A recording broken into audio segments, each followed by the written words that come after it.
ভাই এখন থেকে পড়াশোনায় সিরিয়াস হলে কি আমি ভালো রেজাল্ট করতে পারবো? অবশ্যই পারবো। তো মাত্র কয়েকদিন গেল। আমার অনেক সময় আছে। হতাশার কিছু নেই। এটা মাথায় রাখবা। তুমি কিছুটা সময় ফাঁকিবাজি করে ফেলছো। সেটা উসুল করতে হবে না। তাহলে তো বাকিরা তোমার থেকে আগে আসছে, তাই না? এই কম্পিটিশনটা আসলে দরকার। কারণ কি জানো? বাকিরা তোমাদের থেকে আগে গেছে। এটা মানে কি?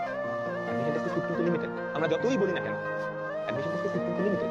তুমি যদি বুয়েটে চান্স পাইতে যাও বা ইউনিভার্সিটিতে চান্স পাইতে যাও, ঢাকা বিশ্ববিদ্যালয়ে চান্স পাইতে যাও, তোমাকে কি করা লাগবে? যতগুলা সিট টপ এর মধ্যে থাকা লাগবে।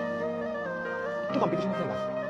বুঝছো? তো যারা এতদিন পড়াশোনা করো নাই বা ফাঁকিবাজি করছো, মাথায় এটা রাখো, বাকিরা পড়াশোনা করছে, তুমি একটু গ্যাপ দিয়ে দিছো, অসুবিধা নেই। সেই গ্যাপটা ফিল আপ করতে পারবে। কেন ফিল আপ করতে পারবো? কারণ পরীক্ষার আগের সময়টা ইম্পর্টেন্ট। তাই বুঝছো? দেখো, ধরো তোমাদের কলেজ লাইফ শুরু হয়েছে, এখান থেকে শুরু হলে এখানে গেলে তোমার মেইন অ্যাডমিশন টেস্ট, ঠিক আছে? এটা তোমার ধরো অ্যাডমিশন টেস্ট। এই সময়ের পড়াটা যত গুরুত্বপূর্ণ, যতটা ইফেক্ট রাখবে, তুমি যত কাছাকাছি যেতে থাকবে,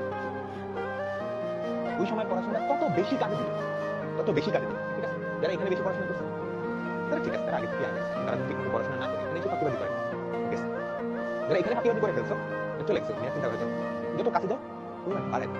এখানে 10 ঘন্টার পড়াশোনা যতটুকু ইফেক্ট দিবে, এখানে তুমি 1 ঘন্টা বেশি পড়লে দিনে সেটা সমান ইফেক্ট। বুঝছো?